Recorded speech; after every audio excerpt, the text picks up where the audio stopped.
Good morning to all of you. आप लोगों को मेरी आवाज आ रही है? Am I Audible?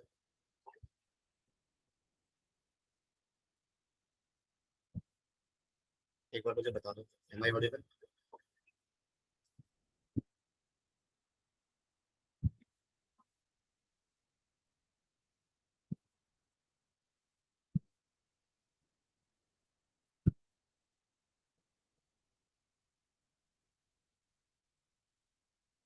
अभी ठीक है क्या? Am I audible now? अभी आवाज ठीक आ रही है? Okay fine.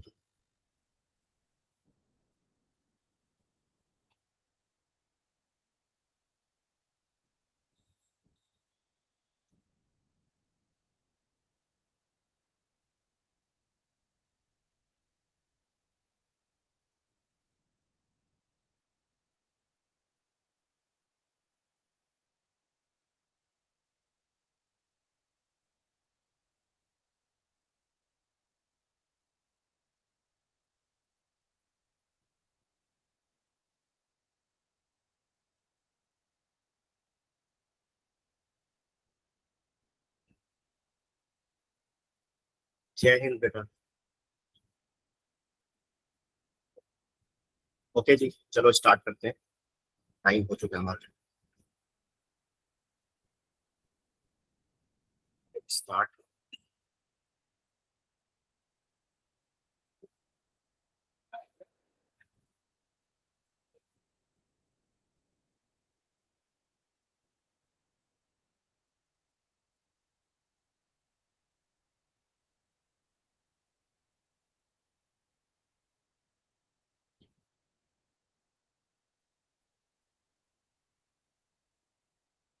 हाँ जी, आज आज का जो हमारा चैप्टर है वो है हमारा।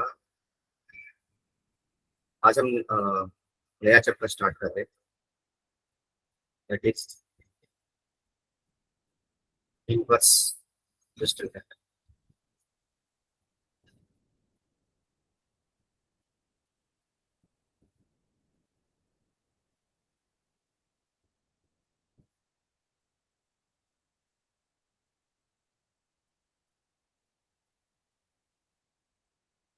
ओके, नेक्स्ट हमारा जो टॉपिक है दैट इज इनवर्स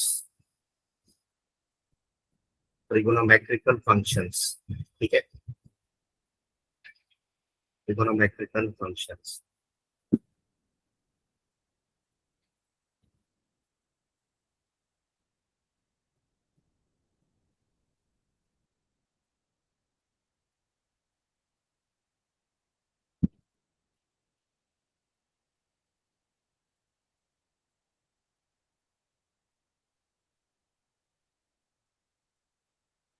जैसे स्टार्ट करें, कुछ बच्चे भी ज्वाइन कर रहे हो तो ये भी सम करें।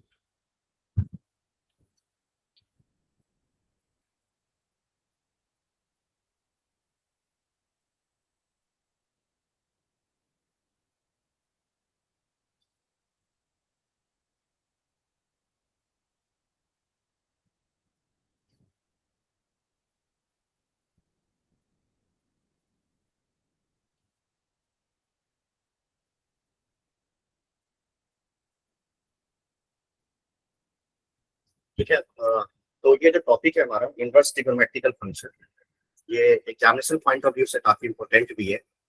और साथ में मतलब कॉन्सेप्चुअली भी बहुत अच्छा चैप्टर है समझने के पॉइंट ऑफ व्यू से। और इसमें बच्चों को बड़ी कंफ्यूजन होती है दो तीन जगहों पे जाकर के कि जो फॉर्मूले वगैरह बनते हैं ना, जैसे sine inverse x plus sine inverse y, कब कौन सा फॉर्मूला लगेगा। तो यहाँ पर हम सारी चीजें डिस्कस करेंगे। ठीक है। और मैं ये मान के चल रहा हूँ कि फंक्शन आपको अच्छे से आ गया है। ठीक है, फंक्शन वी हैव डिस्कस्ड। और डोमेन रेंज निकालना ये सब हम ऑलरेडी हमें आना चाहिए अच्छे से। अगर हम कंफर्टेबल नहीं है डोमेन रेंज में तो मेरा ये सजेशन रहेगा कि आप लोग डोमेन रेंज पहले अच्छे से क्लियर करो। ठीक है, क्योंकि बिना डोमेन रेंज वगैरह सब डिस्कस किए आप इस चैप्टर में कुछ नहीं कर सकते हैं। मैं आपको पूरी वेरी फ्रैंक बहुत अच्छे से बता देता हूँ ये बात, क्योंकि पूरा हमारा जो कैलकुलस वाला पार्ट है, फंक्शन हो गया, लिमिट हो गया, इन सब में फंक्शन ही मेन है। तो यहाँ भी देखो वर्ड है फंक्शन, इनवर्स ट्रिगोनोमेट्रिकल फंक्शन। अब सबसे बड़ी बात है, सब थोड़ा सा मैं आपको बच्चे ज्वाइन कर रहे हैं।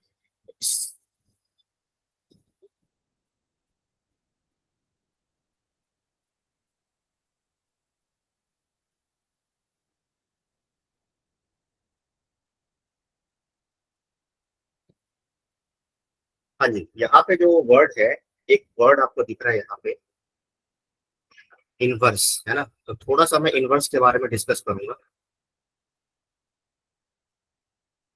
ओके, ठीक है, थोड़ा सा इनवर्स के बारे में पढ़ेंगे हम लोग, क्योंकि मैं इनवर्स के डिस्कस किए बिना आगे नहीं बढ़ सकता हूँ, क्योंकि इसमें वर्ड है ना, बहुत मेजर वर्ड है कि इनवर्स। उसके बाद फिर ट्रिगोनोमेट्रिकल वर्ड यूज किया गया है। ओके,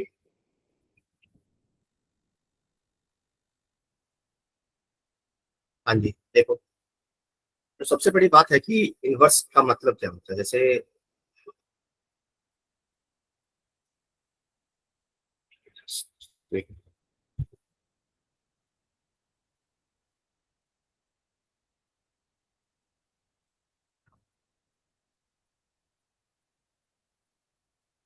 हाँ देखो भाई, तो इनवर्स जैसे एक फंक्शन हमारा y is equal to f of x है ना।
ठीक है, चलो स्टार्ट करते हैं। हाँ, तो अभी बच्चे ज्वाइन कर रहे थे, चलो, तो बस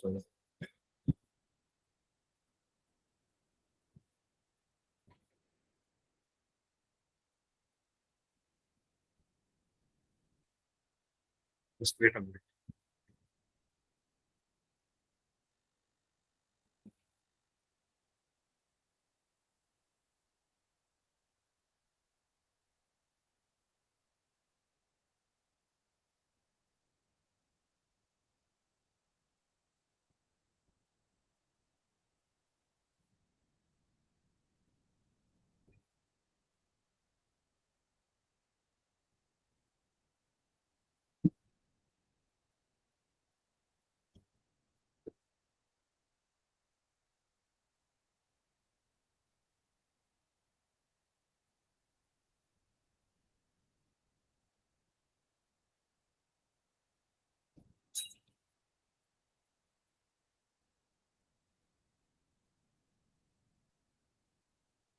लोग स्क्रीन दिखाई दे रही है क्या? एक बार मुझे ये बता दो।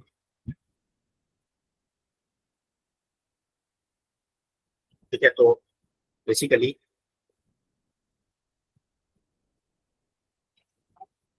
हाँ, तो ये जो टॉपिक है हमारा इनवर्स, स्टार्ट करते हैं फॉर्मूला।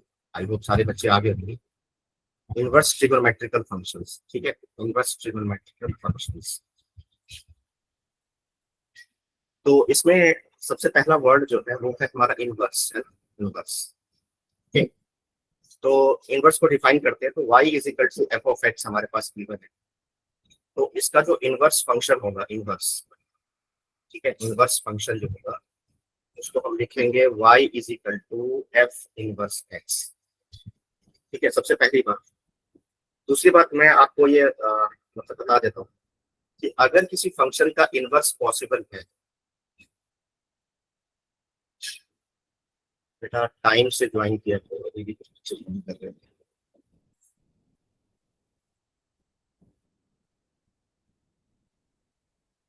ठीक, चलो कोई बात नहीं, ठीक हो गया।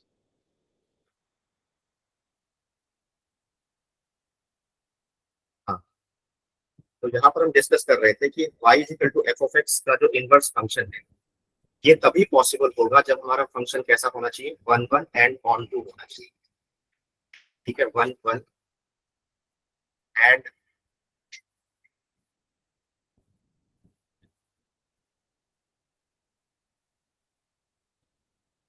Okay, one one and onto होना चाहिए।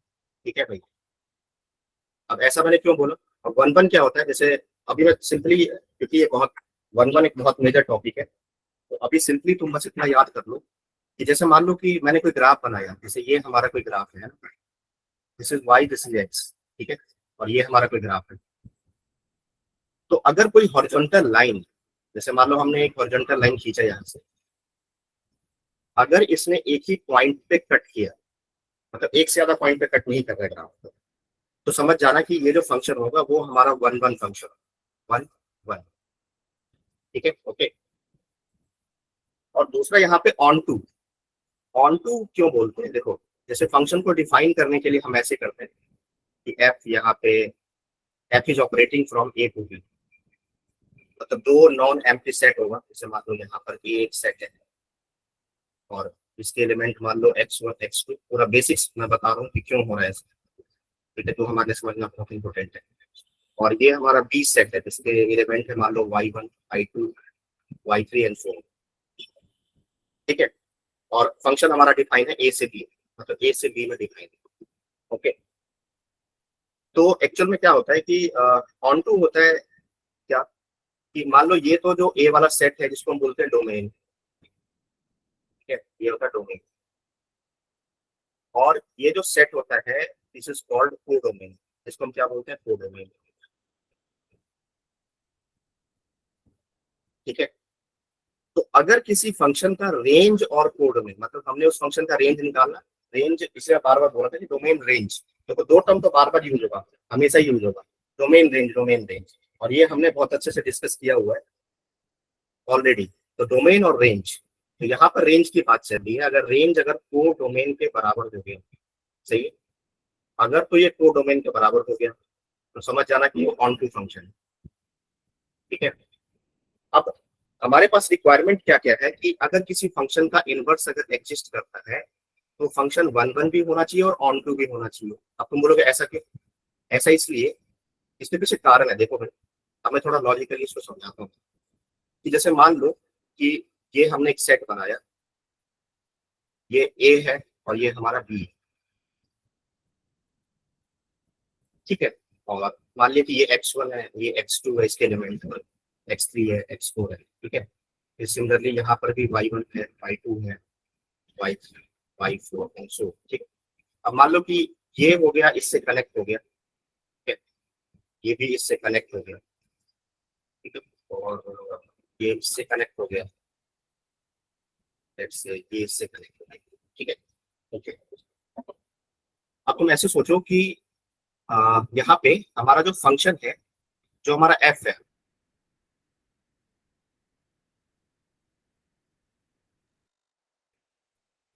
जस्ट अभी भी सबसे ज्वाइन कर लो।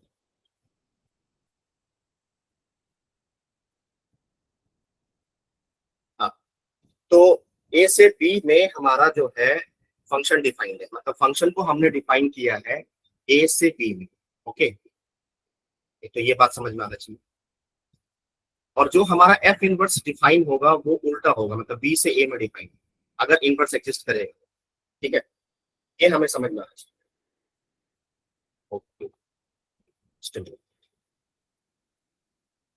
हाँ, अब मेरा कहने का पर्पस ये है कि मेरा एफ एफ इनवर्स जो है अगर डिफाइन हो रहा है तो वो ऐसे डिफाइन होना चाहिए।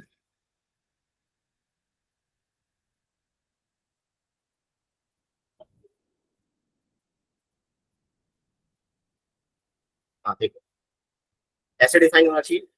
अब तुम सोचो कि अगर मैं एफ इनवर्स के रेस्पेक्टिव में देखूं, अगर मैं एफ इनवर्स के रेस्पेक्टिव, अच्छा ये फंक्शन ध्यान से देखने की कोशिश करो कि ये फंक्शन कैसा फंक्शन है, मैनी वन फंक्शन। जो हमारा एफ जो है वो मैनी वन फंक्शन है। क्यों? क्योंकि यहाँ पर दो एलिमेंट का एक ही इमेज आ रहा है ना।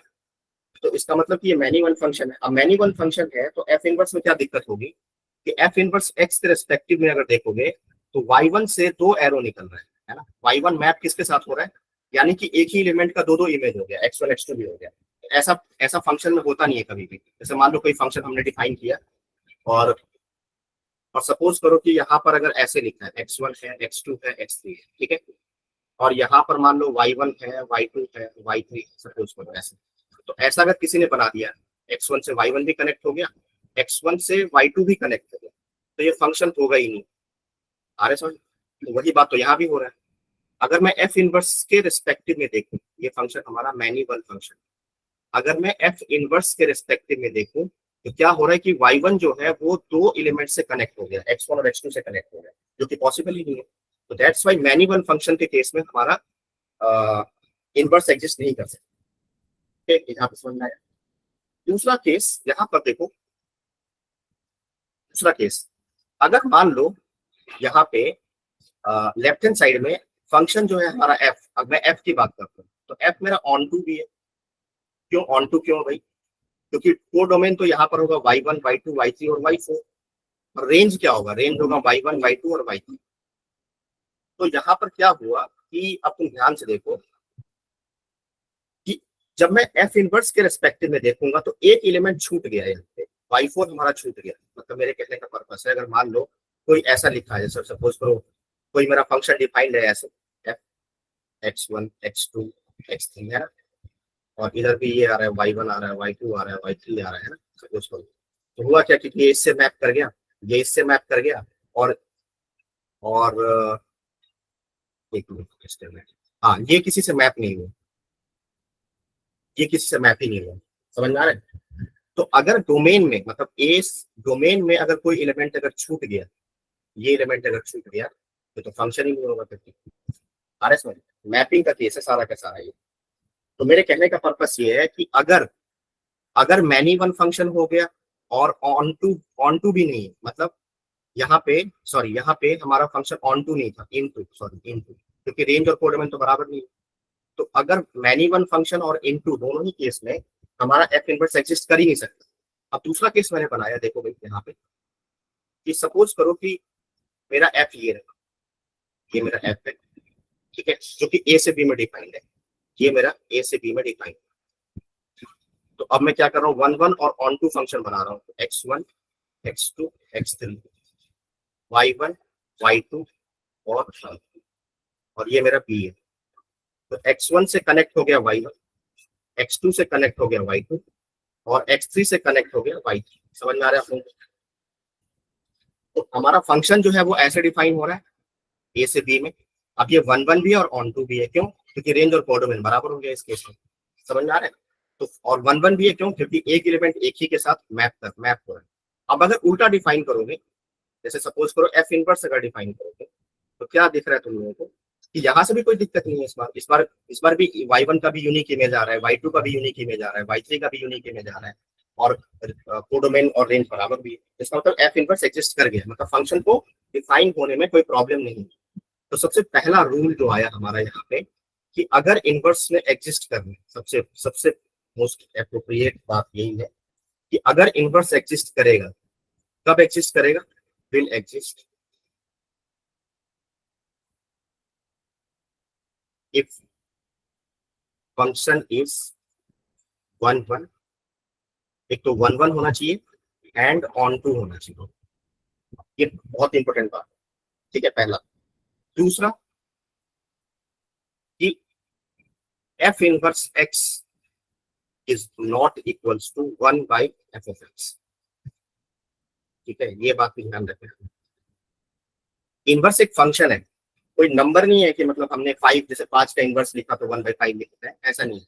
तो एफ इनवर्स एक अलग टाइप का फंक्शन है, ठीक है, उसका बिहेवियर अलग होगा, ठीक है, ये हमें ध्यान रखना है। दूसरा, जैसे ये 2 पॉइंट हो गए। तीसरा पॉइंट हमें क्या ध्यान रखना है इनवर्स के केस में, कि जैसे मान लो कि यहां पर आपने देखा कि एफ मेरा डिफाइन था ए से बी, ठीक है। Just a minute.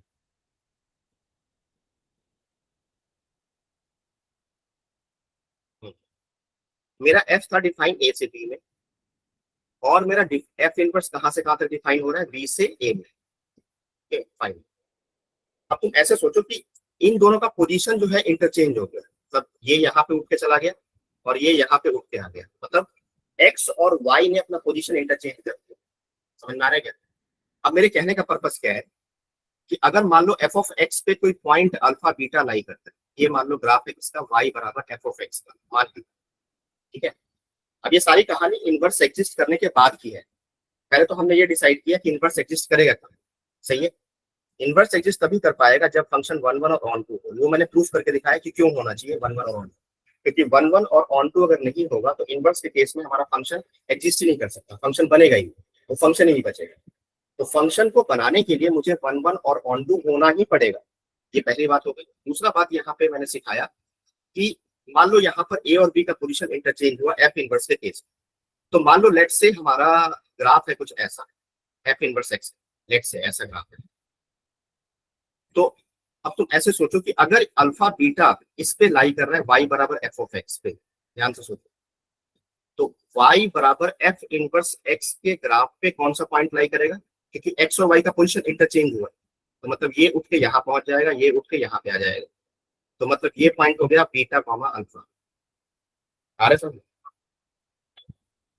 सही है ये बात? ओके, मतलब ध्यान से समझो इस बात को कि अगर एफ ऑफ एक्स पे अगर कोई पॉइंट अल्फा बीटा लाई कर रहा है तो एफ इनवर्स एक्स पे उसी फंक्शन के इनवर्स पे पक्का बीटा कॉमा अल्फा लाई कर रहा है। ओके, मतलब मेरे कहने का पर्पस, बेटा टाइम से क्लास ज्वाइन किया करो, ठीक है। देखो, हाँ, मतलब मेरे कहने का पर्पस है कि अगर इस पर अगर वन कॉमा टू अगर लाई करता है तो इसके ग्राफ पे एफ इनवर्स एक्स के ग्राफ पे टू कॉमा वन लाई करे, ठीक है। अब जरा इस बात को समझते हैं कि हुआ क्या। अब तुमको ये भी याद होगा, तुमने 11th क्लास में पढ़ा होगा कि अगर मान लो कोई पॉइंट मुझे दिया हुआ है x one comma y one, ठीक है, और एक लाइन भी मुझे दिया हुआ है A X plus B Y plus C equal to 0, ठीक है, समझ में आ रहा है। मुझे क्या करना है, मुझे इस पॉइंट पी का रिफ्लेक्शन लेना है इस लाइन के अबाउट। ध्यान से देखो, मान लिया वो रिफ्लेक्शन हो गया पी डैश, तो रिफ्लेक्शन हम कैसे लेते हैं, मतलब मुझे अगर कोई मुझसे पूछे कि इस point x one y one का रिफ्लेक्शन क्या होता है इस लाइन के अबाउट, तो मैं क्या फॉर्मूला क्या बताऊंगा, देखो भाई, हाँ, यहाँ पे हमारा जो फॉर्मूला बनेगा वो होगा हमारा X minus X one upon A. अगर नहीं पता तो इसको याद कर लिया अच्छे से, बाकी क्लास के बाद मैं नोट्स में शेयर कर दूंगा, कोई दिक्कत नहीं है, ठीक है। X minus X one upon A is equal to Y minus Y one upon B is equal to minus twice of A x one plus B Y one plus C और whole divide by A square plus B square, ठीक है। ये formula होता है। ये आता कहाँ से, इसका प्रॉपर प्रूफ है 11th क्लास में, स्ट्रेट लाइन एक चैप्टर होता है तो वहां पे ये प्रूफ दिया जाता है, तभी इसकी not that is not required. अभी तो बस हमें फॉर्मूले से मतलब है कि अभी ये होता है, ठीक है। तो अभी मैं उस डिटेल में जाऊंगा अभी, क्योंकि हमें तो फंक्शन पढ़ना है, स्ट्रेट लाइन थोड़ी ना पढ़ते हैं। तो यहाँ पे X minus X one upon A, ये मैंने क्यों बताया, क्योंकि इसके पीछे कारण है। देखो, जैसे ये हमारा वन कॉमा टू पॉइंट है, अभी मैंने लिया था ना पीछे कि y बराबर एफ ऑफ एक्स पे वन कॉमा टू पॉइंट है, ठीक है। अब इस पॉइंट का रिफ्लेक्शन मुझे लेना है किस लाइन के अबाउट लेना है, एक्स माइनस वाई बराबर 0 के अबाउट लेना है, ठीक है। क्यों ले रहे हैं अभी समझ में आया।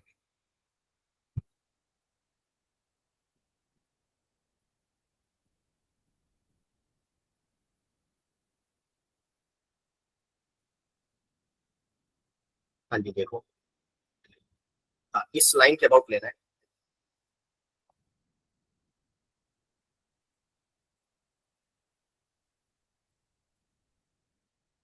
हाँ जी देखो, तो 1,2 का रिफ्लेक्शन लोगे तो यहाँ पे फॉर्मूला जो मैंने पीछे लिखा था, हमारा Sir, फॉर्मूला please, क्या बनेगा।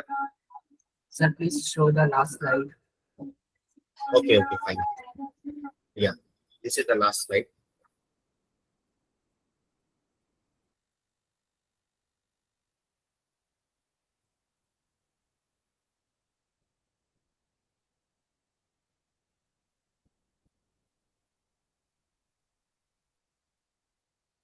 ठीक है डन, कोई डाउट तो नहीं किसी बच्चे को यहाँ तक। हाँ बाकी आप टेंशन मत लो, मैं ये शेयर कर दूंगा नोट्स वगैरह जो भी है, मैं पूरा पीडीएफ शेयर कर दूंगा, तो आपको टेंशन लेने की जरूरत नहीं है। ठीक है, I will share the entire PDF. Okay, sir. Done, sir. Okay fine, देखो, हाँ, तो मुझे 1,2 का रिफ्लेक्शन चाहिए इस लाइन के अबाउट। ठीक है, तो ध्यान से अभी जो पीछे फॉर्मूला बनाया था, x minus X one upon A मतलब लीडिंग कोफिशिएंट, तो मतलब मैं फॉर्मूला डायरेक्टली लगा रहा हूँ, आप लोग यहाँ से देख सकते हो, x minus X one upon A मतलब 1। ठीक है, फिर y minus Y one upon A, sorry y minus Y one upon B, तो यहाँ पे b का काम यहाँ पे कौन करेगा, यहाँ पे करेगा -1 करेगा।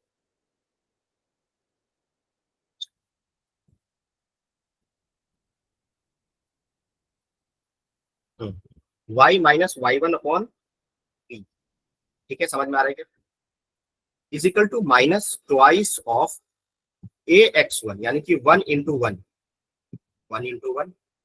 फिर -1 इंटू 2, तो -1 इंटू 2, और कांस्टेंट टर्म तो है ही नहीं, और ए स्क्वायर प्लस बी स्क्वायर, यानी कि 1 का स्क्वायर प्लस -1 का स्क्वायर, यानी कि 1 का स्क्वायर प्लस 1 का स्क्वायर, ये हो गया। सही है, ध्यान से बस देखो, क्योंकि यहाँ से एक रिजल्ट आएगा अभी जो इम्पोर्टेंट है हमारे लिए, x-1 y-2 y-1 is equal to -2, ये हो गया 1 इंटू 1, और 1 इंटू -2, और 1 1 2, ये 2 से 2 कैंसिल कर दो इसको, और यहाँ से 1 - 2 हो गया -1, -1 से +1। सही है, तो हमने एक बार क्या किया कि इसको और इसको इक्वेट किया, हमने इक्वेट करके देखा, यहाँ से x का वैल्यू कितना आ जाएगा, x-1/1 क्रॉस मल्टीप्लाई किया तो 1 1 कितना हो गया 2, x का वैल्यू 2 आ गया।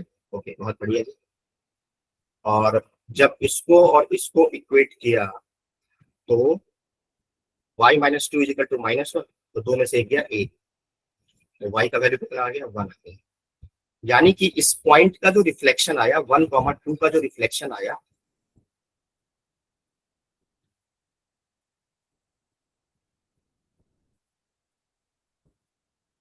हाँ जी देखो, जो हमारा 1,2 का जो रिफ्लेक्शन आया इस लाइन के अबाउट, ये लाइन था क्या, x-y = 0, या फिर उसको ऐसे भी लिख सकते हैं y = x, दोनों बात सेम ही है। तो उसमें जो रिफ्लेक्शन आया वो उसका कोऑर्डिनेट क्या हो गया, वो उसका कोऑर्डिनेट हो गया 2,1। अब ये बात मैंने क्यों बताया, ये बात इसलिए बताया, इससे बहुत इंटरेस्टिंग रिजल्ट पता चला मेरे। क्या पता चला कि जो हमारा जो एफ ऑफ एक्स होता है और जो एफ इनवर्स एक्स होता है, वो y = x लाइन के अबाउट सिमेट्रिकल होता है। ओके, क्योंकि अब तुम एक्चुअली तुम ऐसे सोचो कि यहाँ पे तुम जो भी पॉइंट लोगे ना, तो उसमें क्या हो, वो क्या रहा है, कोई भी पॉइंट आके देखो, इससे मैंने बोला था कि यहाँ पे अल्फा बीटा लेने से, क्योंकि आपने देखा कि कोई भी पॉइंट है जिसका एक्स और वाई कोऑर्डिनेट इंटरचेंज हुआ है, वो तभी हो पाएगा जब उस पॉइंट का रिफ्लेक्शन हम लेंगे किसके अबाउट, y = x के अबाउट। समझ में आ रहा है, इसका मतलब मुझे ये समझ में आना चाहिए कि अल्फा बीटा अगर कोई भी जेंडर पॉइंट में ले रहा हूँ एफ ऑफ एक्स पे, तो beta comma alpha in F inverse x पे आएगा वो point.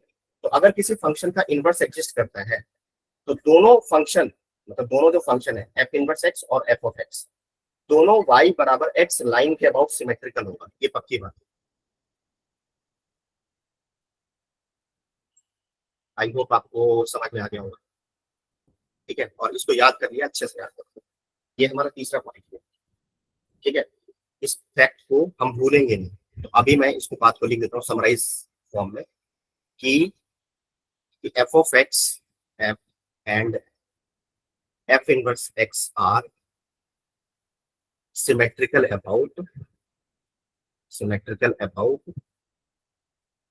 y is equal to x line. y is equal to x line के अबाउट सिमेट्रिकल होंगे वो दोनों ही, मतलब कर्व जो होंगे वो एफ ऑफ एक्स और एफ इनवर्स एक्स वो सिमेट्रिकल होंगे। ठीक है, आई होप सबको समझ में आ गया होगा। चलो अगले पॉइंट पे आ जाओ। अगला पॉइंट क्या है कि अच्छा, इनवर्स निकालने आप लोग को आता ही होगा। इनवर्स निकालना बहुत ही आसान है। सबसे पहले तो चेक करोगे कि फंक्शन हमारा 1 1 है या ऑन टू है, सॉरी 1 1 एंड ऑन टू है या नहीं। ठीक है, अगर 1 1 और ऑन टू में से कोई भी एक केस फेल कर गया तो फिर तो इनवर्स एग्जिस्ट ही नहीं करेगा। सिंपल सा फंडा है। अगर मान लो एफ इनवर्स एक्स एग्जिस्ट नहीं कर रहा है तो टेंशन लेने की जरूरत ही नहीं है। और अगर मान लो एफ इनवर्स एक्स एग्जिस्ट कर गया तो फिर तो निकालना पड़ेगा उसको। तो निकालने का तरीका बहुत सिंपल है। मैं सिंपल एग्जांपल ले रहा हूँ। जैसे मान लो लेट से हमारे पास कुछ ऐसा है, जैसे y is equal to 1 minus x cube है ना। ठीक है, इसका मुझे इनवर्स निकालना है। ये मेरा फंक्शन है y बराबर एफ ऑफ एक्स और 1 माइनस एक्स क्यूब। ठीक है, तो अभी y as a function of x लिखा है। तुम क्या करो, x as a function of y करने की कोशिश करो। मतलब क्या, x as a function of y करने की कोशिश करो। तो अगर मैं यहाँ से, क्या मैं इसको ऐसे लिख सकता हूँ? देखो ध्यान से, y is equal to 1 minus x cube. तो मैं एक्स क्यूब को उधर लेके चला गया, तो एक्स क्यूब हमारा हो गया 1 माइनस वाई। और इसको मैं ऐसे लिख सकता हूँ 1 माइनस वाई की पावर 1/3। तो x as a function of y आ गया। अब यही तुम्हारा बन गया एफ इनवर्स y। तो 1 माइनस वाई की पावर 1/3।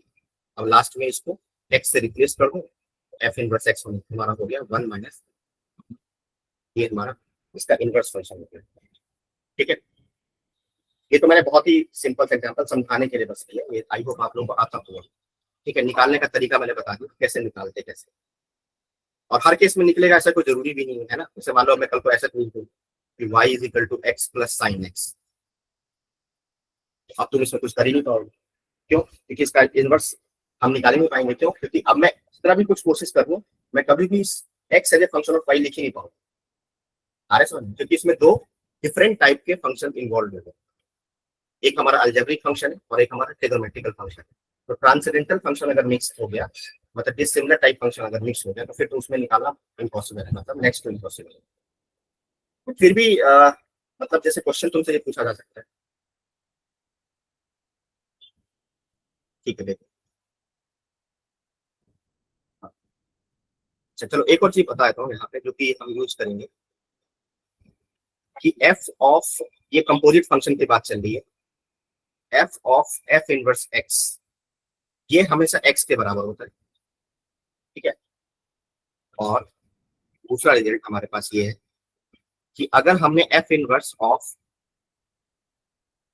ऑफ एक्स लिया तो वो भी एक्स के बराबर ही होगा। ठीक है, यहाँ तक बिल्कुल ठीक है। अब ये होता क्यों है, उसके पीछे भी कारण है। देखो भाई, जैसे मान लो लेट्स से ये x,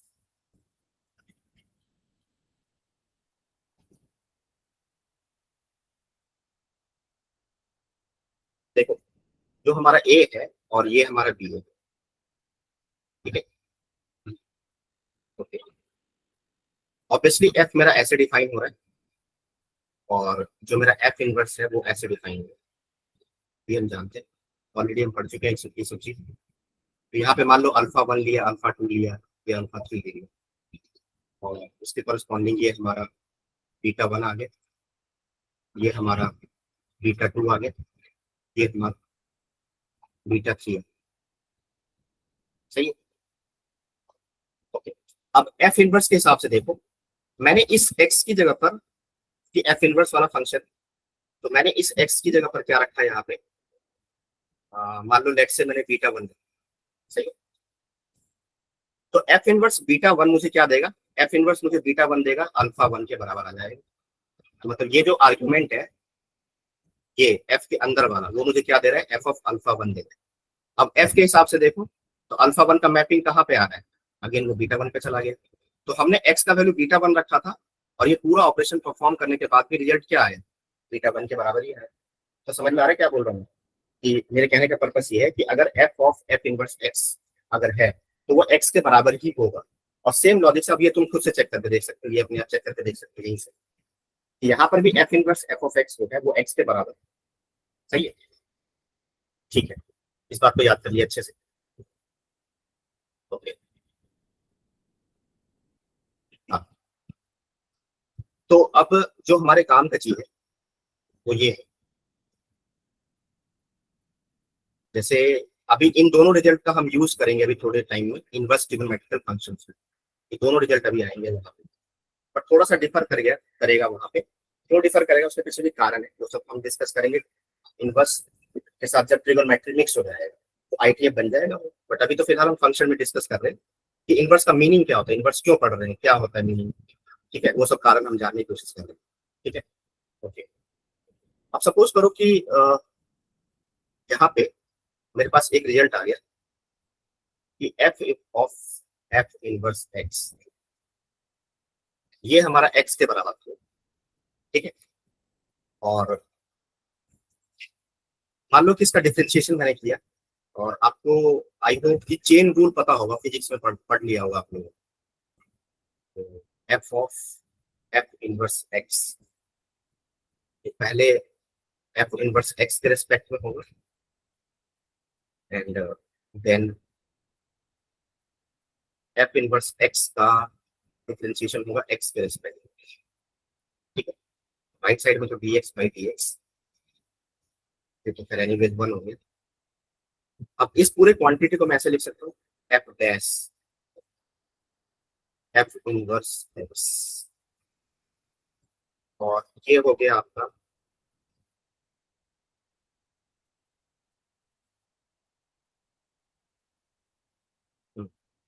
ये हो गया आपका एफ इनवर्स एक्स का डेरिवेटिव,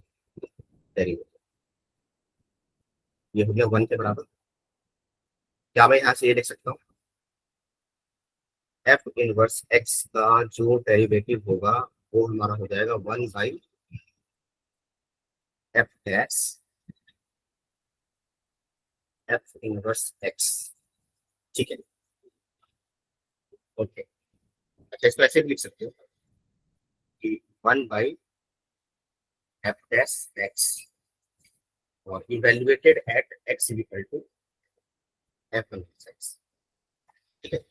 अच्छा, ये मैंने क्यों बताया, इसके पीछे बताने के पीछे कारण है, बहुत बड़ा कारण है। क्या कारण है, अभी कुछ देर पहले तुमको क्या बताया था मैं, कि अगर मान लो इन केस अगर कोई फंक्शन मुझे दे दिया f of x equal to x plus sine x, इस टाइप का फंक्शन मुझे दे, अब बोला कि इसका इनवर्स तो पता ही नहीं है, ठीक है।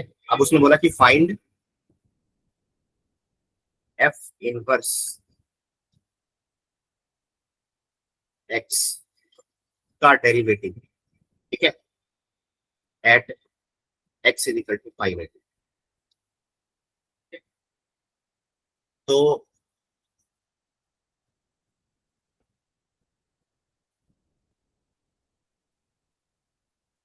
ठीक है। अब यहाँ पर मैं तो इनवर्स फाइंड आउट ही नहीं कर पाऊंगा। अगर मान लो मुझे इनवर्स मेरा निकल गया, जैसे अभी पिछले क्वेश्चन में, जैसे ये जो क्वेश्चन लिया था हमने यहाँ पे, इसमें हमारा इनवर्स निकल गया था, है ना, इसमें इनवर्स तो निकल गया, तो इसमें तो कुछ करने की जरूरत नहीं है, इसमें सीधे इसी को डिफरेंशिएट कर दो और आंसर निकाल लो, तब तो ये सब करने की जरूरत ही नहीं है। लेकिन अगर इन केस अगर मान लो कि हमारा एफ इनवर्स एक्स हम निकाल ही नहीं पा रहे, तो फिर भी क्वेश्चन में पूछा हुआ है कि एफ इनवर्स एक्स का डेरिवेटिव कैसे निकालो, फिर तो वहां फंस जाएंगे।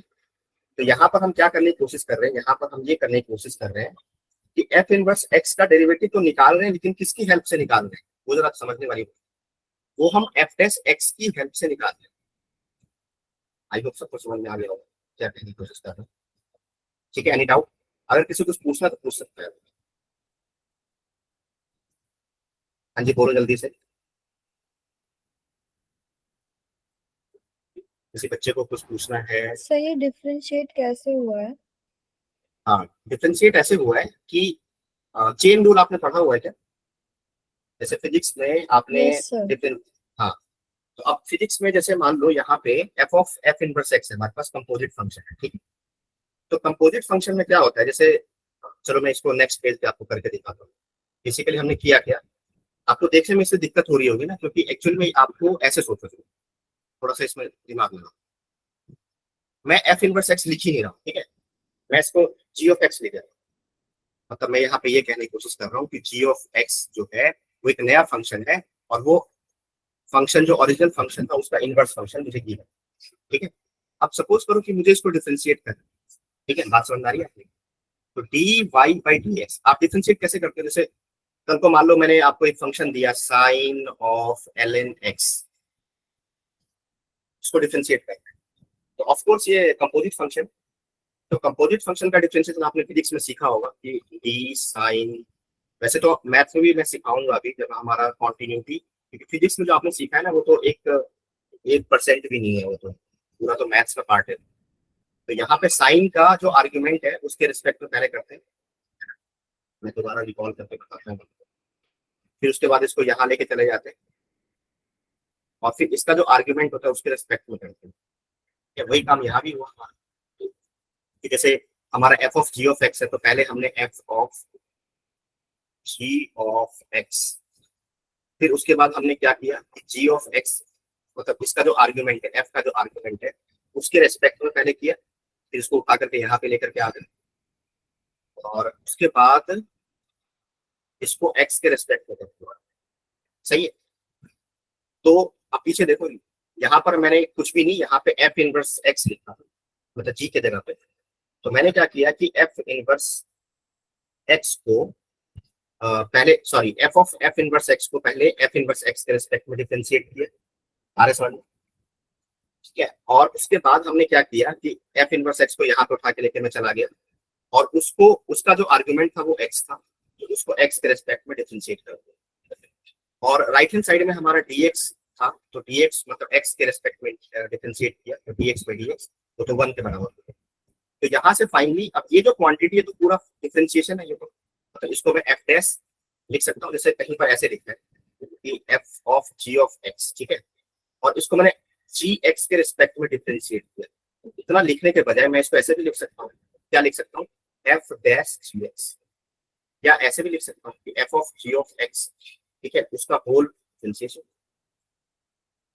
आई होप समझ में आ गया होगा। अब इसका यूज अभी भी कोई डाउट है क्या? सर No, अगर clear. fx को हम्म। सर अगर fx को y के रिस्पेक्ट में डिफरेंशिएट करेंगे तो आप वो वो कर भी सकते हैं, f इनवर्स x का, हाँ वो कर सकते हैं, लेकिन लेकिन वही मैं कह रहा हूँ ना कि जैसे ज्यादातर हम, मैं अभी क्वेश्चन देखो ज्यादा कंफ्यूजन क्रिएट हो गई, मैं क्वेश्चन देता हूँ उससे तुमको क्लियर हो जाए कि मैं क्या करने की कोशिश कर रहा हूँ। देखो मैंने तुमको क्वेश्चन दिया कि चलो यही क्वेश्चन दो, let f of x is equal to x plus sine x, यही क्वेश्चन दे, यही रहते, ठीक है, और साथ में तुमको दिया हुआ है कि एफ मेरा आर से आर में डिफरेंस, ओके। तो आपको बताना है कि फाइंड एफ इनवर्स एक्स का derivative at x is equal to pi by 2 into, ठीक है। अब तुम ऐसे सोचो कि पहले तो तुम्हें ये सोचना पड़ेगा कि जैसे ये हमारा फंक्शन है ना, तो तुम्हारे दिमाग में आ रहा हो कि सर क्या ये फंक्शन 1 1 और ऑन टू है क्या, क्योंकि जब तक 1 1 और ऑन टू होगा नहीं तो हम कैसे समझ जाएंगे कि इसका इनवर्स एग्जिस्ट करेगा, तो पहले तो वही चेक कर लेते हैं। तो 1 1 के लिए क्या बताया था कि हमारा ग्राफ अगर, हाँ 1 1 में वैसे बहुत सारा टॉपिक है, उसमें एक टॉपिक मतलब एक कॉन्सेप्ट है कि 1 1 हम कैसे जज करते हैं। जैसे मान लो अगर कोई फंक्शन लगातार बढ़ रहा है ना, स्ट्रिक्टली इंक्रीजिंग फंक्शन, ठीक है, मतलब अब ये सब वर्ड पे मत जाओ क्योंकि ये हम चैप्टर में पढ़ेंगे एप्लीकेशन ऑफ डेरिवेटिव, एओडी, कि वो सबसे मेजर चैप्टर है हमारे पूरे डिफरेंशियल कैलकुलस का। वो पूरे चैप्टर में जितना भी हमने पढ़ा है, चाहे लिमिट पढ़ा है, कॉन्टिन्यूटी पढ़ा है, डिफरेंशिएबिलिटी पढ़ा है, सबका मिक्सचर है। तो वो सब सारी कहानी हम एओडी के लिए डिस्कस करेंगे, बट तुम अभी फिलहाल के लिए याद कर लो कि अगर कोई ग्राफ लगातार बढ़ रहा है, मतलब बढ़ने का मतलब है कि जैसे अगर मैं पॉजिटिव एक्स की तरफ मूव करूं तो लगातार वाई बढ़ रहा है, तो यह फंक्शन हमेशा बढ़ेगा, increasing function, strictly increasing function. अगर कोई स्ट्रिक्टली इंक्रीजिंग फंक्शन तो पक्का 100% वो 1 1 होगा, मैनी 1 होने का सवाल ही पैदा नहीं। क्यों? क्योंकि मैनी 1 तभी हो पाएगा जब एक हॉरिजॉन्टल लाइन उसको एक से ज्यादा पॉइंट पे कट करे। तो सपोज करो कि अगर ग्राफ मेरा ऐसे होता है, ऐसे, ठीक है, तो यहाँ पे क्या हो रहा है कि एक हॉरिजॉन्टल लाइन जो है इसको दो जगह पे कट करेगी। तो अब ये देखो ग्राफ में क्या हुआ कि ग्राफ अब इंक्रीज भी कर रहा है, इधर इंक्रीज कर रहा है, तो उसका डिक्रीज करना स्टार्ट कर गया। तो ये फंक्शन इंक्रीजिंग नहीं बोलते। अगर कोई फंक्शन दोनों प्रॉपर्टी एग्जीक्यूट करता है, मतलब इंक्रीजिंग वाला प्रॉपर्टी भी एग्जीक्यूट करता है और डिक्रीजिंग वाला प्रॉपर्टी भी एग्जीक्यूट करता है, तो उस फंक्शन को हम नाइदर इंक्रीजिंग नॉट डिक्रीजिंग बोलेंगे। तो जो फंक्शन इस तरह से प्रॉपर्टी एग्जीक्यूट करेगा, जो टर्म लेगा ग्राफ, तो उस ग्राफ को हम बोलेंगे मैन्युअल। सही, दोबारा इंक्रीज नहीं कर सकता? हाँ, दोबारा करेगा, बट एक बार भी अगर घूम गया, जैसे मान लो ऐसे कर गया, मान लो अब इसके बाद परफेक्टली इंक्रीज हो गया, बट स्टिल तुम इस फंक्शन को क्या बोलोगे, मैनी 1 या 1 1? ऑफ कोर्स मैनी 1 बोलेंगे, क्योंकि हॉरिजॉन्टल लाइन है जो कहाँ पे कट किया, यहाँ कट किया, यहाँ कट किया, यहाँ कट किया। आरे समझ, मतलब इसके बाद अगर ये बढ़ने भी लग गया तो भी कोई टेंशन नहीं है। सपोज करो यहाँ पे ऐसे घूम गया ये, उसका सीधा बढ़ने लग गया, तो भी हम इस फंक्शन को क्या बोलेंगे, मैनी 1 बोलेंगे। मतलब घूमना नहीं चाहिए अभी, मतलब पूरा डिटेल वैसे तो, मतलब 1 1 और मैनी 1 जो टॉपिक डिस्कस करते हैं तो वहां पे और भी बहुत सारे पॉइंट्स आते हैं। क्या पॉइंट आता है कि कोई फंक्शन अगर पीरियोडिक है तो मैनी 1 हो जाएगा, कोई फंक्शन जिसके मल्टीपल रूट्स हो तो वो भी मैनी 1 हो जाएगा, ठीक है। तो वो सब बहुत सारी कहानी है, लेकिन अभी तुम फिलहाल बस इतना सिंपल सा फोकस करो कि अगर कोई फंक्शन स्ट्रिक्टली इंक्रीजिंग है या फिर स्ट्रिक्टली डिक्रीजिंग फंक्शन, सपोज करो ऐसे जो घट रहा है बात, तो वो 1 1 फंक्शन कहलाता है। सही है। अब तुम यहां पर ध्यान से देखो कि जो हमारा एफ ऑफ एक्स है वो मेरा क्या दिया हुआ है, x plus sine x, okay. और इंक्रीजिंग और डिक्रीजिंग कैसे पता चलता है, डिफरेंशिएशन करके। तो हमने डिफरेंशिएट किया इसको, तो एफ डैश एक्स जो है वो हमारा हो जाएगा 1 और क्या हो जाएगा, प्लस कॉस एक्स, ठीक है। अब कॉस एक्स का वैल्यू हमेशा -1 से 1 के बीच में लाई करता है, ठीक है। तो ये जो क्वांटिटी है ये हमेशा क्या रहने वाला है, ग्रेटर देन और इक्वल टू 0 रहने वाला है। मतलब हमेशा क्या रहेगा, नॉन नेगेटिव रहेगा, नेगेटिव कभी नहीं। तो अगर किसी फंक्शन का डिफरेंशिएशन नॉन नेगेटिव है, समझ में आ रहा है क्या बोल रहा हूं, तो फंक्शन जो है वो पक्का 100% क्या रहने वाला है, इंक्रीजिंग, स्ट्रिक्टली इंक्रीजिंग फंक्शन। तो इसका मतलब कि ये फंक्शन पक्का 100% 1 1 फंक्शन है। तो एक चीज यहाँ पे मैच कर गया, क्या मैच कर गया कि फंक्शन हमारा क्या है, स्ट्रिक्टली इंक्रीजिंग फंक्शन। अब दूसरा मुझे ये देखना है इसका रेंज क्या होगा। तो यहाँ पे देखो ध्यान से कि हाँ, यहाँ पे कोड डोमेन वो आर के बराबर है और डोमेन क्या दे रखा है मेरे को, डोमेन आर के बराबर है। आर का मतलब होता है -∞ से लेकर के +∞, ठीक है। अब मैंने क्या किया कि यहाँ पे मतलब ये फंक्शन कॉन्टिन्यूअस है और ये फंक्शन भी कॉन्टिन्यूअस है। तो continuous plus continuous continuous function होता है। ये सब कुछ पढ़ेंगे हम लोग कॉन्टिन्यू के बारे में चेक करेंगे, पर थोड़ा सा भी मतलब समझो इस बात को कि कॉन्टिन्यूअस प्लस कॉन्टिन्यूअस हमेशा कॉन्टिन्यूअस होता है, ठीक है। दो फंक्शन अगर कॉन्टिन्यूअस है उनको ऐड कर दिया और एक नया फंक्शन बना दिया तो हमेशा कॉन्टिन्यूअस होगा। एक तो कॉन्टिन्यूअस है, दूसरा हमेशा इंक्रीज कर रहा है। इसका मतलब है कि इसमें हम लोअर लिमिट उठा के पुट कर सकते हैं और अपर लिमिट उठा के पुट कर सकते हैं और वहां पे वैल्यू चेक करें।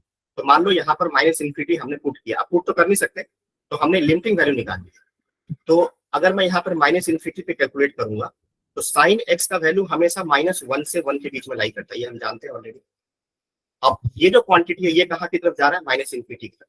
अब तुम ऐसे सोचो कि -∞ में -1 या +1 के बीच का कोई नंबर, या -1 या +1 दोनों, -∞ में कोई भी कांस्टेंट नंबर अगर ऐड करोगे तो वो नंबर कहाँ जाएगा। जैसे -50 लाख करोड़ में कोई कांस्टेंट नंबर ऐड कर दो, जैसे 5 ऐड कर दो, कोई फर्क पड़ेगा उसको। तो मतलब मेरे कहने का पर्पस है कि इसका लोअर लिमिट कहाँ की तरफ जा रहा है, इसका लोअर लिमिट जा रहा है -∞ की तरफ, ओके। सेम लॉजिक यहाँ पे दोबारा से, अब मैंने +∞ यहाँ पे रखा x की जगह पे, तो +∞ रखने पर क्या होगा कि अगेन हमारा sin x कहाँ से कहाँ तक वेरी करता है, -1 से 1 के बीच, तो कांस्टेंट क्वांटिटी रहेगा। और x मेरा कहाँ जा रहा है, इंफिनिटी की तरफ। तो 50 लाख करोड़ में 5 ऐड कर दिया, कोई फर्क पड़ेगा उसको। कांस्टेंट ऐड कर दिया, कोई फर्क पड़ेगा उसको, कोई फर्क नहीं पड़ेगा। इसका मतलब कि ये जो क्वांटिटी इसका मैक्सिमम वैल्यू भी कहाँ जा रहा है, इंफिनिटी की तरफ जा रहा है, यानी कि इसका रेंज जो होगा वो भी क्या होगा, आर के बराबर होगा। अब तुम देखो ध्यान से कि रेंज और कोडोमेन बराबर होगा। अब रेंज और कोडोमेन अगर बराबर हो गया तो इसका मतलब कि फंक्शन का इनवर्स पॉसिबल है, बिल्कुल पॉसिबल है। अब लेकिन प्रॉब्लम क्या है कि यहाँ पर मैं इसका इनवर्स फाइंड आउट कर ही नहीं सकता, बराबर। क्वेश्चन समझ में आया, मतलब एक्सप्लेनेशन समझ में आया, कोई डाउट तो बता दो भाई।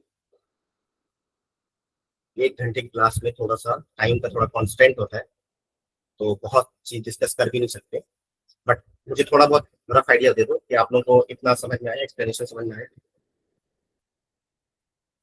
ओके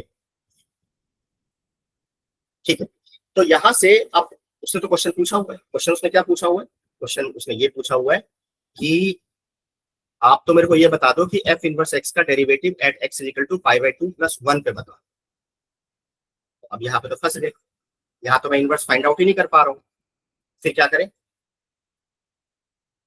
तो वही जो तरीका बताया था तुमको अभी कुछ देर पहले, ठीक है। अब देखो भाई ध्यान से समझना इस बात को, कैसे सॉल्व कैसे करें क्वेश्चन को। तो हमारे पास ये तरीका है कि एफ इनवर्स एक्स का जो डेरिवेटिव होता है, अब ये थोड़ा सा ट्रिकी पॉइंट है, एक और पॉइंट है जो हमें समझना पड़ेगा ध्यान से। हमारा फॉर्मूला ये बना था 1/f' x and x evaluated at f inverse x। या तो ऐसे लिख दो या फिर ऐसे भी लिखा था, ऐसे भी कोई बच्चा लिखता है तो कोई दिक्कत नहीं है, f' f इनवर्स x दोनों चलेंगे, कोई दिक्कत नहीं। ठीक है, ये हमारा कहानी है और ये हमारे लिए बहुत ही क्रूशियल पॉइंट है। ठीक है, इस टाइप के सारे क्वेश्चन हम सॉल्व कर सकते हैं। इनवर्स का डेरिवेटिव कभी पूछे तो हम फंक्शन की हेल्प से ही निकाल सकते हैं। ठीक है भाई, देखो कैसे निकालेंगे। तो यहाँ पर उसने जो पॉइंट पूछा है ना, अब नॉर्मली होता क्या है, जैसे मान लो मैं तुमसे अगर एक क्वेश्चन पूछता हूँ, जैसे सपोज करो कि y बराबर एफ ऑफ एक्स मुझे दिया हुआ है, एक्स स्क्वायर प्लस 2 दिया, सही है। अब मैं तुमसे क्वेश्चन सॉरी y बराबर एफ ऑफ एक्स और एक्स स्क्वायर प्लस 2 दिया हुआ है। अब उसने पूछा कि फाइंड, थोड़ा सा ये पॉइंट समझने वाला पॉइंट है, इससे बच्चों को बहुत कंफ्यूजन होती है। फाइंड एफ डैश 1 पूछा उससे, ठीक है। एफ डैश 1 का मतलब क्या हुआ कि इस कर्व पे हमने एक्स की पर 1 रखा, तो मुझे पॉइंट क्या मिलेगा, 1 का स्क्वायर और 2 3, यानी कि मुझे किस पॉइंट पे इवेल्युएट करना है, 1,3 पे इवेल्युएट करना है, सही है, डेरिवेटिव। तो हम क्या करते हैं, करने का तरीका क्या होता है कि हमने पहले इसको डिफरेंशिएट किया एफ डैश एक्स, और यहाँ से हमारा 2x आ गया। अब उसमें x की जगह पर जिस पॉइंट की बात चल रही है वो पॉइंट कौन सा है, 1,3, उसका जो x कोऑर्डिनेट होता है वो हम उठा के रखते हैं यहाँ पे, तो यहाँ पे उठा के रख दिया, तो 2 × 1 कितना हो गया 2, यही हमारा आंसर हो गया, f'1 हो गया, सही है। यहाँ तक कोई डाउट नहीं। बट यहाँ पर थोड़ा सा एक समझने वाला पॉइंट है, क्या समझने वाला पॉइंट है, तो वो ये समझने वाला पॉइंट है कि उसने एफ इनवर्स एक्स का डेरिवेटिव पूछा है, लेकिन किस पॉइंट पर, π/2 + 1 पे पूछा है। तो ध्यान से समझना, ये मेरा मान लो एफ इनवर्स एक्स का ग्राफ है, इसके इस पॉइंट पर पूछा है जिसका एक्स कोऑर्डिनेट है π/2 + 1, ठीक है, और इसका वाई कोऑर्डिनेट मुझे नहीं पता। ठीक है, ध्यान से समझे चीजों को, थोड़ा सा ट्रिकी कॉन्सेप्ट है। ओके जी, चलो जी, तो टू चेंज द कलर। अब अभी कुछ देर पहले पढ़ा के आया हूँ तुम लोगों को कि अगर एफ ऑफ एक्स का ग्राफ अगर खींचोगे तो इसके विस विस जो पॉइंट आएगा वो क्या होगा, बीटा कॉमा π/2 + 1, सही है। ध्यान से फॉलो करो, ध्यान से समझोगे सब कुछ समझ में आएगा। इफ यू आर सीरियस तो सब कुछ क्लियर हो जाएगा कि मैं क्या कहने की कोशिश कर रहा हूँ, समझ में आएगा। ओके, यानी कि अब तुम ध्यान से सोचो कि हम एफ इनवर्स एक्स का डेरिवेटिव तो निकाल रहे हैं, लेकिन किसकी हेल्प से निकाल रहे हैं, फंक्शन की हेल्प से। यानी कि हमारे लिए काम का ग्राफ है एफ ऑफ एक्स, ना कि एफ इनवर्स एक्स, क्योंकि अगर हम एफ इनवर्स एक्स निकाल ही पाते तो इतना कुछ करने की जरूरत ही नहीं पड़ती।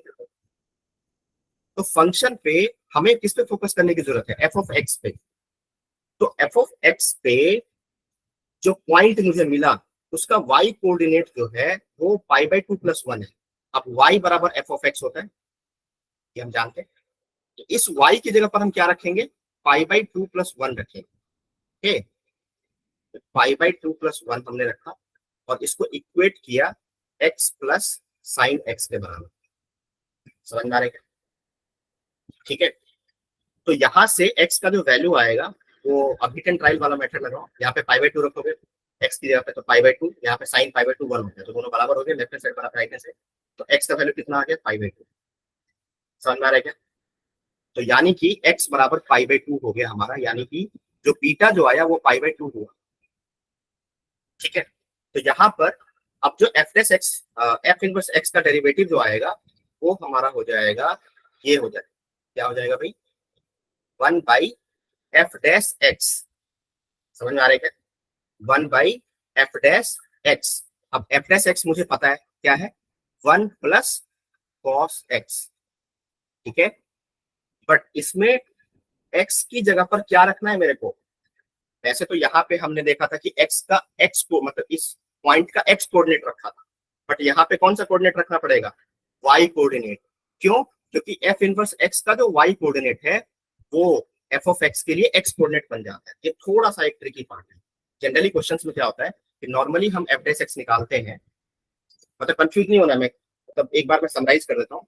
अभी तक हमने क्या क्या सीखा, अभी तक हमने सीखा कि अगर हमें F of F inverse x का derivative, sorry F of F inverse X equal to X और डेरिवेटिव चाहिए एफ इनवर्स एक्स का, तो हम क्या करेंगे, इसी फॉर्मूले को यूज कर लिया, डिफरेंशिएट किया, तो हमारा f of F inverse x का डेरिवेटिव आ जाएगा। ठीक है, और साथ में उसको वन बाई रेसिप्रोकल करके लिख दिया, तो सामने हमारा एफ इनवर्स एक्स का डेरिवेटिव निकल जाएगा। बट एफ इनवर्स एक्स के डेरिवेटिव में ध्यान ये रखना है, नॉर्मली हम डेरिवेटिव जब निकालते हैं तो जो एक्स कोऑर्डिनेट है वही उठा के पुट कर देते हैं। तो हम यहाँ पर ये गलती नहीं करेंगे कि हमने क्या किया, पाई बाई टू प्लस वन उठा के पुट कर दिया। नहीं, पाई बाई टू प्लस वन नहीं उठा के पुट करना है, क्योंकि जो एफ इनवर्स एक्स का वाई कोऑर्डिनेट है वो एफ ऑफ एक्स का एक्स कोऑर्डिनेट है। आ रहे समझ में? तो ये थोड़ा सा एक ट्रिकी पार्ट हो गया। तो यहाँ पे एक्स के ऊपर क्या उठा के रखोगे, पाई बाई टू रखोगे, तो यहाँ पे पुट कर दो, तो one by one plus zero, ये वन, ये जगह। तो f inverse x at pi by two plus one कितना हो जाएगा, वन आ गया। ठीक है, आई होप सबको समझ में आ गया होगा। किसी कुछ पूछना है, अगर तुमने फॉलो किया है तो तुमको समझ में आ रहा होगा। ठीक है, कुछ डाउट वगैरह है मुझे बता दो।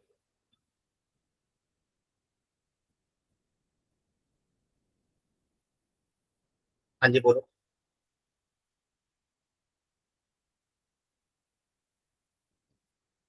Is it fine?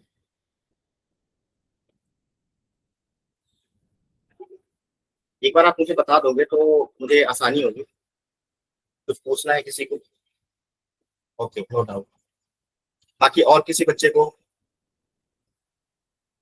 थोड़ा सा ट्रिकी पार्ट है ये, मतलब इसमें समझने में थोड़ा परेशानी होती है, बच्चों को पहली बार पढ़ते हैं तो थोड़ा सा परेशानी होती है, बट इतना भी मुश्किल नहीं है। कंफ्यूजन क्रिएट नहीं करना है। मतलब मेरा कहने का पर्पस ये है कि कभी भी अगर मुझे एफ इनवर्स एक्स का डेरिवेटिव निकालना है तो वो हम निकालेंगे किसकी हेल्प से, अगर इनवर्स डायरेक्टली पॉसिबल नहीं है तो वो हम निकालेंगे एफ डैश एक्स की हेल्प से। ठीक है, और एक्स मेरा एफ इनवर्स एक्स होता है। तो यहाँ पर एक्स वाला जो, ये जो एक्स है यहाँ पर जो हमें क्वेश्चन में दिया हुआ, जैसे अभी हमने क्वेश्चन लिया था एक्स बराबर पाई बाई टू प्लस वन, तो ये वाला वैल्यू उठा के नहीं पुट करना है, इसके करस्पॉन्डिंग जो y आ रहा है उसको उठा के पुट करेंगे। समझ में आया है? तो y का वैल्यू जो भी आ रहा था, y का वैल्यू हमें याद है पाई बाई टू आया था, तो वो पाई बाई टू उठा के हम पुट करेंगे यहाँ पे। मतलब अनलाइक अदर फंक्शन, जैसे अभी हमने पिछला एग्जांपल लिया था y बराबर f of x is equal to x square plus two, है ना? जस्ट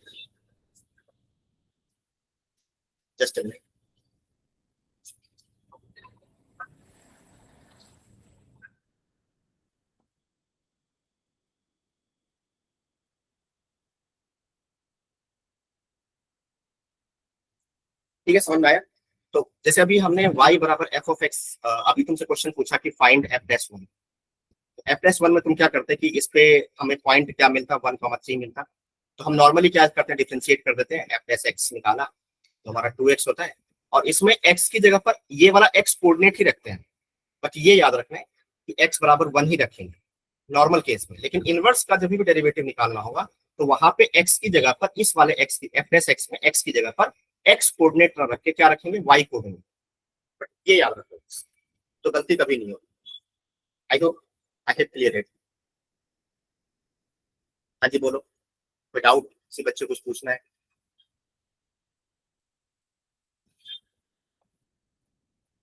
हाँ जी, अब फाइनली बता दो जल्दी से, हमारी क्लास का टाइम भी खत्म हो गया।